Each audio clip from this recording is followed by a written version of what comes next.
বিশ্বব্রহ্মাণ্ডের যা কিছু আমরা দেখি সব কিছুর জন্য দায়ীকে আলো। এই আলোর সাহায্যে কিন্তু আমরা সব দেখতে পাই।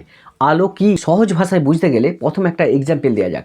মনে করো একটা ট্রেন ছুটে চলেছে।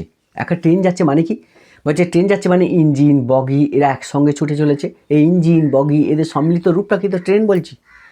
লাইট যাচ্ছে মানে কি বলছে, লাইট যাচ্ছে মানে ঝাঁক ঝাঁক এনার্জির প্যাকেট ছুটে চলেছে। এই এনার্জির প্যাকেটের যে স্রোত, এই স্রোতটা কী বলা আছে, লাইট বা আলো। আর এই এনার্জির প্যাকেটগুলোকে বলছে ফোটন। তাহলে আলো কী নিয়ে গঠিত? ফোটন নিয়ে গঠিত, মানে প্যাকেট প্যাকেট এনার্জি নিয়ে গঠিত। ট্রেনটা কী নিয়ে গঠিত? ইঞ্জিন বগি নিয়ে গঠিত। আশা করি এই এক্সাম্পলটা সাহায্যে তোমরা বুঝতে পারলে লাইট বিষয়টা কী। এবার ফিজিক্সের ভাষায় আলো কী একটু আসা যাক, বিভিন্ন বিজ্ঞানীরা কী বলছে দেখো। 1672 খ্রিস্টাব্দে স্যার আইজ্যাক নিউটন একটা থিওরি দিয়েছিলেন। সেই থিওরিটা হচ্ছে কর্পাসকুলার থিওরি। এই কর্পাসকুলার থিওরির সাহায্যে স্যার আইজ্যাক নিউটন বলেন কি বলছে, আলো কি না, আলো হচ্ছে কোনা স্রোত। ঝাঁক ঝাঁক কোনা ছুটে চলেছে, এই কোনাগুলোর নাম দিলেন তিনি কর্পাসকাল। আর এই কোনাগুলোর পরবর্তী পর্যায়ে নাম হয় ফোটন।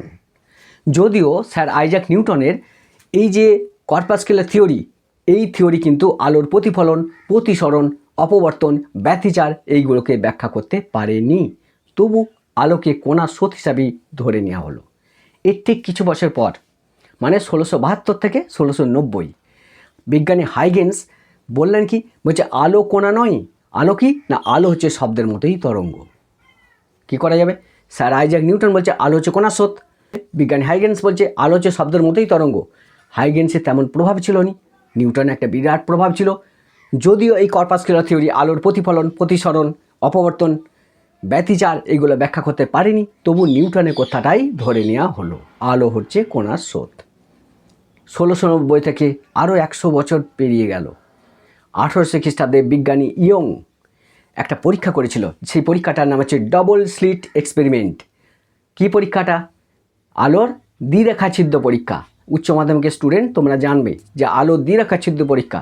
এই পরীক্ষার সাহায্যে বিজ্ঞানী ইয়ং দেখালেন যে আলোর ব্যতিচার হয়। ব্যতিচার কার হয়? ব্যতিচার তরঙ্গের হয়। তাহলে আলো নিশ্চয়ই কোনা নয়, তরঙ্গ। পরীক্ষার সাহায্যে প্রমাণ করে দিলেন। এবার তো মানতে হবে যে আলো কোনা নয়, আলো তরঙ্গ। এটা চলতে থাকলো যে আলো তাহলে তরঙ্গই। স্যার আইনস্টাইন 1905 খ্রিস্টাব্দে আলোক তড়িৎ ক্রিয়া, ফটো ইলেকট্রিক এফেক্ট, অনেক জায়গায় তোমরা দেখে থাকবে যে সোলার বিভিন্ন প্যানেল করা থাকে। সেখানে কি হচ্ছে, সূর্যরশ্মি পড়ছে, তার থেকে কারেন্ট পাচ্ছি, সেই কারেন্টে অনেক কিছুই চলছে। এই সোলার প্যানেল মানে সূর্যরশ্মি পড়ছে, সূর্যরশ্মি পড়ছে মানে কি ফটো, ফটো মানে কি আলো। তাহলে আলো পড়ছে, ইলেকট্রিক বেরোচ্ছে, মানে ফটো ইলেকট্রিক। এই ফটো ইলেকট্রিক বা আলোক তড়িৎ ক্রিয়ার ঘটনা ব্যাখ্যা করতে গিয়ে আইনস্টাইন বললেন কি না, আইনস্টাইন বললেন যে আলো হলো কোনার স্রোত, অর্থাৎ ঝাঁক ঝাঁক কোনা নিয়ে আলো গঠিত। আর এই কোনার নামগুলো দিলেন ফোটন। যার ফলে 1921 সালে স্যার আইনস্টাইন কিন্তু নোবেল প্রাইজ পেয়েছিলেন এই আলোক তড়িৎ ক্রিয়ার ঘটনার ব্যাখ্যা করার জন্য। তাহলে আলো কি অ্যাকচুয়ালি? মানুষ একবার নিউটন বলছে কি আলো হচ্ছে কোনা, হাইগেন্স বলছে কি আলো হচ্ছে শব্দের মতো তরঙ্গ, ইয়ং তার ডবল স্লিট এক্সপেরিমেন্টের সাহায্যে প্রমাণ করলো আলো হচ্ছে তরঙ্গ, কোনা নয়। স্যার আইনস্টাইন আবার বলছে কি, বলছে আলো হলো কোনা স্রোত।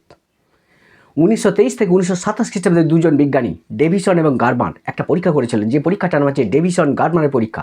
এই পরীক্ষার সাহায্যে দেখান যে ইলেকট্রন অপবর্তন দেখাচ্ছে। ইলেকট্রন কি না, ইলেকট্রন কোনা। অপবর্তন দেখাচ্ছে। অপবর্তন কার হয়? অপবর্তন তরঙ্গের হয়।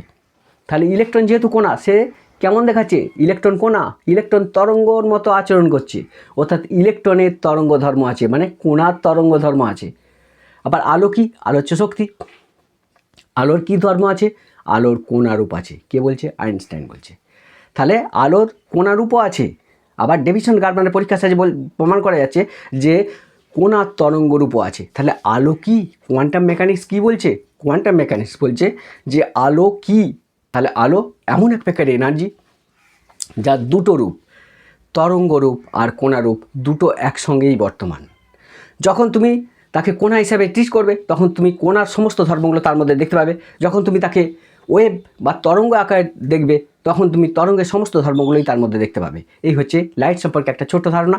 এবার যেটা আসছি সেটা হচ্ছে বিকিরণের কোয়ান্টাম তত্ত্ব, কোয়ান্টাম থিওরি অফ লাইট। কি বলছে কোয়ান্টাম থিওরি? বলছে এই তত্ত্বের মূল কথা হলো যে তড়িৎচুম্বকীয় বিকিরণ তরঙ্গধর্মী নয়, বরং এক ধরনের কোণা স্রোত। কী বলছে কোয়ান্টাম থিওরি? কী বলছে? আলোকে কোয়ান্টাম থিওরি আলোকে কোণা হিসাবে দেখেছে। তাহলে কোয়ান্টাম থিওরির মূল বক্তব্যটা কী ছিল? বলছে এই তত্ত্বের মূল কথা ছিল যে তড়িৎচুম্বকীয় বিকিরণ যে কোনো তড়িৎচুম্বকীয় বিকিরণ যতগুলি আছে সেই তড়িৎচুম্বকীয় বিকিরণ তরঙ্গধর্মী নয়, বরং এক ধরনের কণার স্রোত। এই কণাগুলোর নাম দেওয়া হলো ফোটন। ফোটন কি না, ফোটন অ্যাকচুয়ালি কি না, ফোটন ঝাঁক ঝাঁক ফোটন এক জায়গা থেকে অন্য জায়গায় ছুটে চলেছে। এই ফোটন কণার স্রোতটাকে বলছে লাইট। ফোটন কি না, ফোটন হচ্ছে প্যাকেটস অফ এনার্জি। ফোটনগুলো হলো এনার্জির প্যাকেট। তাহলে লাইট যাচ্ছে মানে কি, ঝাঁক ঝাঁক ফোটন যাচ্ছে। ফোটন কি, এনার্জির প্যাকেট। তাহলে এই packets of energy that you call photon. আলো কি নিয়ে গঠিত, আলো হচ্ছে এনার্জির প্যাকেট নিয়ে গঠিত। এই এনার্জির প্যাকেটগুলোকে বলছে ফোটন। ফোটনের তাহলে ধর্ম আছে কতগুলো, সেই ধর্মগুলো কি, মানুষের দেহকে নিয়ে গঠিত, কোষ নিয়ে গঠিত। বাড়িটা কী নিয়ে গঠিত, ইট বালি পাথর এগুলো নিয়ে গঠিত। আলো কী নিয়ে গঠিত, ফোটন কণা নিয়ে গঠিত। ফোটন কি না, packets of energy that you call photon. ঝাঁক ঝাঁক ফোটন এক জায়গা থেকে অন্য জায়গায় ছুটে চলেছে। এই ফোটন কণা সম্মিলিত রূপটাকে বলছি আমি লাইট, আলো। এবার এই যে ফোটন বলছি, এই ফোটনের কতগুলো ক্যারেক্টার বা ধর্ম আছে। ফোটনের ক্যারেক্টার বা ধর্মগুলো কি একটু দেখে নাও। ফোটন 1 নম্বর, ফোটন হচ্ছে নিস্তড়িত। তাহলে ফোটনের কোনো প্রপার্টি থাকে না, নট নেগেটিভ নট পজিটিভ। তাহলে ফোটন হচ্ছে সম্পূর্ণ নিস্তড়িত, নাম্বার 1 ক্যারেক্টার। নাম্বার 2 কি বলছে, ফোটনের বেগ আলোর বেগের সমান। ফোটন যে মুহূর্তে উৎপন্ন হয় তখন সেখান থেকে ছুটে চলে কত গতিবেগে, আলোর গতিবেগ। ফোটনের গতিবেগটা কার সঙ্গে সমান, লাইটের গতিবেগের সমান। আলোর গতিবেগ কত, 3 × 10⁸ মিটার পার সেকেন্ড। তাহলে এইটাই হচ্ছে ফোটনের গতিবেগ। তাহলে ফোটনের গতিবেগ আলোর বেগের সমান 3 × 10⁸ মিটার পার সেকেন্ড। 3 নম্বর কি বলছে, ফোটনের বিরামভর বা রেস্ট মাস সেটা কত না 0। ফোটন যে মুহূর্তে তৈরি হয় তখন তার রেস্ট মাস বা বিরামভরটা 0। বিরামভর কাকে বলে, প্রথমে দেখো যে ভর জিনিসটা কি বলছে, আমার মধ্যে মোট যে পরিমাণ জড় পদার্থ আছে সেই জড় পদার্থের পরিমাণটাকে বলছে আমার ভর। এই কলমটার মধ্যে যতগুলো প্লাস্টিকের পরমাণু আছে সেই পরমাণুগুলোর মোট ভর হচ্ছে এর ভরের সঙ্গে সমান। রেস্ট মাস মানে কি বলছে, এই যদি সম্পূর্ণরূপে স্থির থাকে, আমি কোথায় দাঁড়িয়েছি, পৃথিবীতে দাঁড়িয়েছি। পৃথিবী কেমন না, পৃথিবী এরকম গোলক। তাহলে পৃথিবী এরকম গোলক, পৃথিবী ঘুরছে কত গতিবেগ ঘুরছে জানো, নিরক্ষীয় অঞ্চলে মানে এই মাঝ বরাবর পৃথিবীর গতিবেগ 1674 কিমি পার ঘন্টা। এই গতিবেগে পৃথিবী ঘুরছে, আমরাও তো ঘুরছি এই গতিবেগে। তাহলে আমরা যে ঘুরছি, তাহলে আমরা কি রেস্ট আছি মানে স্থির আছি। এক জায়গায় যদি প্লেন স্থির থাকা যায় তখনকার যে ভর সেটা বলছে রেস্ট মাস্ট। যেহেতু আমরা স্থির নাই, তাহলে আমাদের এই ভরটা কি অ্যাকচুয়ালি ভেলোসিটি মাস। আমরা পৃথিবীর সঙ্গে ঘুরছি, পৃথিবীতে যেহেতু আছি, পৃথিবী যে গতিবেগে ঘুরছে আমরা সেই গতিবেগে ঘুরছি। তাহলে আমরা তো স্থির নেই, তাহলে আমাদের স্থির ভর নেই। রেস্ট মাস মানে স্থির ভর। ফোটন যে মুহূর্তে তৈরি হলো তখন সে স্থির অবস্থায় থাকে, তখনকার যে ভর সেই ভরটা হচ্ছে 0। তাহলে ফোটনের rest mass 0। Sir Einstein special theory of রিলেটিভিটির সাহায্যে প্রমাণ করেছিলেন যে এম সমান কত না, এম সমান m0/√1 - v²/c²। এই এমটা কি, এমটা হচ্ছে মাস অফ ফোটন মানে velocity mass of photon. M নটটা কি, rest mass of photon. V হলো ভেলোসিটি অফ পার্টিকেল বা বডি অফ ফোটন, যে কোনো বলতে পারো। আর সি হচ্ছে ভেলোসিটি অফ লাইট। ঠিক আছে, ওকে। আচ্ছা 4 নম্বর যেটা বলছে সেটা হচ্ছে প্রতিটা ফোটন একটা নির্দিষ্ট পরিমাণ শক্তি বহন করে। এই যে ফোটনগুলো যাচ্ছে, প্রতিটা ফোটন একটা নির্দিষ্ট পরিমাণ এনার্জি বহন করে। বুঝতেই পারছো, ফোটন মানে কি, ঝাঁক ঝাঁক এনার্জির প্যাকেট। তাহলে প্রতিটা ফোটন যাচ্ছে মানে কি, এনার্জি স্রোত মানে এনার্জিকে বহন করে চলেছে। তাহলে প্রতিটা ফোটন একটা নির্দিষ্ট পরিমাণ এনার্জি বহন করে। ফোটন যে এনার্জি বহন করে, প্রতিটা ফোটনে এনার্জির পরিমাণ কত, সেই এনার্জিটা যদি ই হয় তাহলে ই সমান কত, এইচ নিউ। এটা মানে কি, প্রতিটা ফোটন সেই ফোটনে এনার্জির পরিমাণ যদি ই হয়, ই সমান কত, এইচ নিউ। যেখানে এইচ হচ্ছে প্ল্যাঙ্ক কনস্ট্যান্ট, বিজ্ঞান ম্যাক্স প্ল্যাঙ্ক। সেই প্ল্যাঙ্ক কনস্ট্যান্ট হচ্ছে এইচ। নিউটা কি, নিউটা হচ্ছে ফ্রিকোয়েন্সি বা কম্পাঙ্ক। ফ্রিকোয়েন্সি বা কম্পাঙ্ক কাকে বলে, বলছে একটা নির্দিষ্ট বিন্দুর মধ্য দিয়ে 1 সেকেন্ডে যতগুলো পূর্ণ তরঙ্গ যেতে পারে সেই সংখ্যাটাকে বলছে তার ফ্রিকোয়েন্সি বা কম্পাঙ্ক।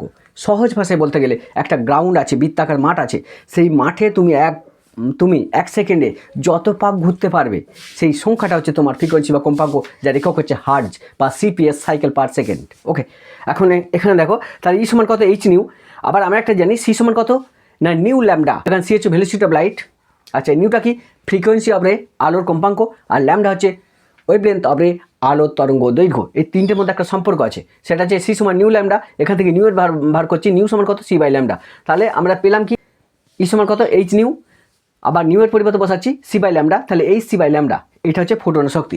এইচ হচ্ছে কি, এইচটা হচ্ছে প্ল্যাঙ্ক কনস্ট্যান্ট। এই প্ল্যাঙ্ক কনস্ট্যান্টের একটা ভ্যালু আছে, সেটা হচ্ছে 6.626 × 10⁻³ জুল সেকেন্ড। ঠিক আছে, আচ্ছা এবার যেটা দেখবো এখানে এই যে ফোটন যখন আমরা ভাবনা চিন্তা করছি তখন ফোটনের যে এনার্জিটা এটাকে আমরা কিন্তু এই জুল সেকেন্ডে আমরা নেবো না, এটাকে আমরা সবসময় ইলেকট্রন ভোল্টে নেবো। তাহলে 1 ইলেকট্রন ভোল্ট এটা সমান কত না 1.6 ইন্টু 10⁻⁻19 জুল, এটা হচ্ছে 1 ইলেকট্রন ভোল্ট। আমরা এখন পর্যন্ত কি জানলাম যে ই সমান কত hc/λ। এখন এই hcর মানটা অঙ্ক করতে গেলেই লাগবে। hcর মানটা যদি তরঙ্গ দৈর্ঘ্যটা অ্যাংস্ট্রমে থাকে, তরঙ্গ দৈর্ঘ্য যদি অ্যাংস্ট্রমে থাকে তাহলে hcর মানটা তখন বসাবো কত না 12400। তাহলে ই সমান কত, ইটা তখন হবে ইভি। তাহলে ইটা ইলেকট্রন ভোল্টে আমরা বের করব এবং ইলেকট্রন ভোল্টে সেই ইটা বার করবো যে ই সমান কত না 12400/λ যদি অ্যাংস্ট্রমে থাকে তরঙ্গ দৈর্ঘ্যটা। আর তরঙ্গ দৈর্ঘ্যটা যদি ন্যানোমিটারে থাকে তখন আমরা কত বসাবো না 1240